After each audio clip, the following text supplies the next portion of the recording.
अरे क्यों परेशान हो रहे हो यार। मतलब हाँ ठीक है, मानते हैं इन्होंने तीन ऐसे बिल इंट्रोड्यूस कर दिए जो कि सब लोगों को एकदम कंफ्यूजन के स्टेट में डाल चुका है। लेकिन अभी तक तो समझ जाओ, कॉन्स्टिट्यूशन थोड़ा तो पढ़ा है ना हमने।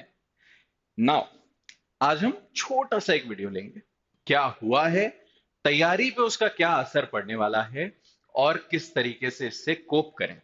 ठीक है, let's start from the very beginning. We had three laws: IPC, CRPC, and evidence. We have all of them अभी भी intact. Repeal नहीं हुए हैं। ठीक, आईपीसी, सीआरपीसी एंड एविडेंस, ये तीन एक्ट्स। इन तीनों एक्ट्स की जगह भारतीय साक्ष्य अधिनियम, भारतीय न्याय संहिता और भारतीय नागरिक सुरक्षा संहिता, ये तीन एक्ट्स लेकर के आए गए हैं। अभी तो खैर बिल है जो इंट्रोड्यूस किया गया है।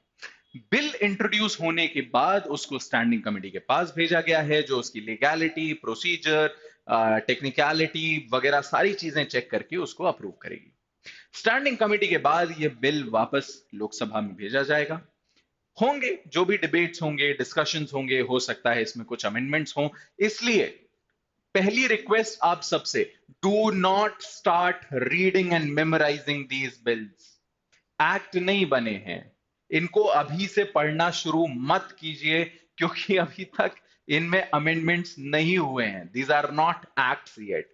इसके बाद ये राज्यसभा जाएंगे, राज्यसभा में भी इस पर डिस्कशन होगा। हो सकता है इसमें और कुछ अमेंडमेंट्स प्रस्तावित किए जाएं, हो सकता है वो हों, ये सारी संभावनाएं हैं। राज्यसभा से पारित होने के बाद ये माननीय राष्ट्रपति महोदय के पास जाएगा, जो इसे अप्रूव करेंगे।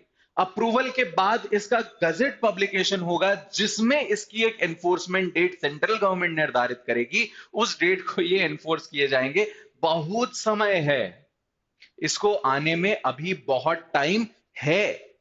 राइट, सो उतने टाइम में हो सकता है आपके तीन चार एग्जाम भी हो जाएं, अलग अलग स्टेट्स के। एक ही स्टेट के शायद एक दो एग्जाम्स निपट जाए, आप दे करके जज भी बन जाओ उतने टाइम में। काफी समय है इनको अभी आने में। Just because a bill has been introduce does not mean it has to affect your preparation in any way. Now in bills से रिलेटेड हम लोगों ने एक वीडियो बनाया था 9-10 महीने पहले, देखोगे जुडिशरी गोल्ड के यूट्यूब चैनल पर इजीली मिल जाएगा। उस बिल में, उस वीडियो में हम लोगों ने डिस्कस किया था कि आईपीसी सीआरपीसी एविडेंस में क्या क्या चेंजेस आने की संभावनाएं हैं। 95%, 98% जो बातें हमने कही थी वो ही चेंजेस आए हैं। सेडिशन के बारे में बात की थी, वो आया है। डिजिटलाइजेशन की बात की थी, वो आया है। फॉरेंसिक्स की बात की थी, वो आया है। कम्युनिटी सर्विस की बात की थी, वो आया है। एक चीज जो थी, जो नहीं आई है, which was highly anticipated, it was gender neutrality. वो चीज इंट्रोड्यूस नहीं की गई है, which we were anticipating. Apart from all of that, वो सारी चीजें जो हमने उस वीडियो में डिस्कस करी थी, वो सारी इसमें कहीं ना कहीं आपको देखने को मिलेंगी। So it won't be wrong to say that we were well prepared for it. Students might not be prepared for it, but the teachers, this institution has been prepared for it 10 महीने पहले से। हमें 10 महीने पहले कैसे पता था कि फॉरेंसिक्स और डिजिटलाइजेशन और कम्युनिटी सर्विस को इंट्रोड्यूस किया जाएगा? हमें इसलिए पता था क्योंकि जो प्रोफेसर्स इन कमिटीज में बैठे थे, जिनके रिकमेंडेशंस गए थे, जो इन बिल्स को ड्राफ्ट कर रही थी कमिटी, उस सब में कहीं ना कहीं हमारी जान पहचान के लोग भी थे, जिनके थ्रू हमें इन चीजों की जानकारी उस समय भी मिली थी। और उसी को दृष्टि में रखते हुए हम लोगों ने वो वीडियो उस समय बनाया था। Now if this bill passes and becomes an act, then what? अगर ये बिल पास हो गए और एक्ट बन गए, आपके एग्जाम के पहले तो क्या करोगे?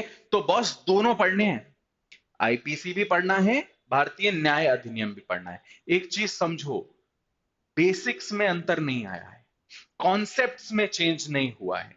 राइट, सेक्शन नंबर्स बदले हैं, पनिशमेंट्स बदले हैं, थोड़े बहुत प्रोसीजर्स में इधर उधर चेंजेस हैं। Apart from that, basic definitions, basic concepts, basic procedure वही है जो था। रटने वाली चीजों में अंतर है, समझने वाली चीजों में उतना अंतर नहीं है। This is a good news for you. Right, so हम ये मानते हैं कि now the offence of rape is was section 376, now it is section 63, but definition तो वही है। डेफिनेशन तो वही है, उसमें बस माइनर सा कहीं ना कहीं चेंज है, पनिशमेंट में चेंज है, सेक्शन नंबर में चेंज है, right. This is what has happened. Entirely उस चीज को उठा के एकदम पलट के बदल दिया, ऐसा कुछ भी नहीं हुआ है। तो अगर ऐसा हो जाता है, दोनों पढ़ना है। क्यों दोनों पढ़ना है? क्योंकि पुराना वाला पूरी तरह से ऑब्सोलीट नहीं हो रहा है। अभी भी आज की तारीख में भी अगर ये एक्ट आ जाता है तो केसेस हैं जो 302 के चल रहे हैं, केसेस हैं जो 293 323 506 इनके चल रहे हैं, 294, राइट, हैं आज भी। और वो उसी से गवर्न होंगे, क्योंकि criminal law, substantial criminal law retrospectively apply नहीं करता, प्रोस्पेक्टिवली करता है। तो भाई पुराने वाले तो फिर भी पढ़ोगे। एंड व्हाट इफ ये अमेंड नहीं होता है, तो व्हाट इफ ये इनैक्ट नहीं होता है, तो इसके सेलेंट फीचर्स पता होने चाहिए, बेसिक सेलेंट फीचर्स पता होने चाहिए। क्यों? क्योंकि जो लीगल जनरल नॉलेज है ना, जिसको हम करंट लीगल नॉलेज भी बोलते हैं, ये उसका पार्ट हो सकता है। करंट लीगल नॉलेज के लिए इसके बेसिक्स आपको पता होने चाहिए। क्या नाम है, कब इंट्रोड्यूस हुआ, किसने इंट्रोड्यूस किया, क्या प्रोसीजर होता है, बिल पास करने का क्या प्रोसीजर होता है, कॉन्स्टिट्यूशन के कौन से आर्टिकल के थ्रू हम इसको कर सकते हैं, ये सारी चीजें आपको पता होनी चाहिए। ये अपने आप अब पर्टिनेंट हो गई हैं आपके एग्जामिनेशन पर्सपेक्टिव से, ठीक। अब अगर ये बिल पास हो गया, पुराने एक्ट्स रिपील हो गए, हमारे सामने एग्जाम आ गया, नाउ हमें डरने की या चिंता करने की आवश्यकता इसलिए नहीं है क्योंकि जितने कंसेप्चुअल चीजें हैं वो हम सब कर लेंगे। जहां तक बात रही सेक्शन नंबर्स की, तो even the examiners know, even the people who are checking the scripts know कि भैया यहां पर बच्चों को अभी तकलीफ होगी, वो नहीं पूछेंगे। They are not in humans. वो डिफिकल्टी लेवल बढ़ाना जानते हैं, पर वो ऐसी ऐसी चीजें नहीं करते। आपको ये, आपने कभी नोटिस किया कि नहीं किया कि जब कोई नया एक्ट आपके सिलेबस में इंट्रोड्यूस होता है तो उससे क्वेश्चंस जो आते हैं बहुत सुपरफिशियल आते हैं, बहुत डेप्थ में सवाल आते ही नहीं। आरजेएस देख लो फॉर एग्जांपल, एमपी भी देख सकते हो, एमपी में तो खैर छोड़ो, यूपी देख सकते हो, जहां पर भी सब्जेक्ट्स इंट्रोड्यूस हुए। दिल्ली देख लो, दिल्ली में नए सब्जेक्ट्स आए जो इंट्रोड्यूस हुए सिलेबस में, उससे कभी भी इन डेप्थ सवाल नहीं आते। क्यों नहीं आते? क्योंकि वही है ना बेसिक, राइट। यहां पर भी अगर इसको इंट्रोड्यूस किया जाता है तो बहुत सुपरफिशियल सवाल आएंगे, बहुत सुपरफिशियल। सेक्शन नंबर से सवाल आने की संभावनाएं हमारी बहुत कम रहेंगी। इसलिए इन चीजों को लेकर के परेशान मत हो।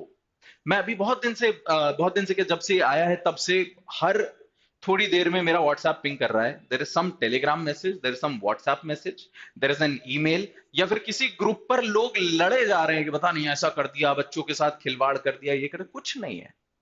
कभी तो अमेंड होता, कभी तो अमेंड होता। कब तक 10 रुपए 50 रुपए का फाइन लेके चलते? कभी तो अमेंड होता जब हम फॉरेंसिक्स की मदद और बेहतर लेते। कभी तो अमेंड होता जब हम डिजिटल इंडिया की तरफ और आगे बढ़ते। This was bound to happen sooner और लेटर। जस्ट बिकॉज अब आपके एग्जाम्स के सामने पड़ रहा है तो आप घबरा रहे हो, घबराने की भी जरूरत नहीं है। ये सारी चीजें आपको आती हैं, और जो नहीं आती उसके लिए हम प्रिपेयर्ड हैं, बहुत टाइम से प्रिपेयर्ड हैं, और हम इसकी तैयारी करवाएंगे, हर जगह करवाएंगे। So don't worry, don't think too much about it. In bills को अभी के लिए साइड में करो। जो सब्जेक्ट्स आपके सामने हैं उन्हें ढंग से पढ़िए, एंड उन्हीं पर अभी अपना प्राइमरी फोकस बनाइए, एंड अगले एग्जाम की तैयारी कीजिए। All the very best, thank you so much.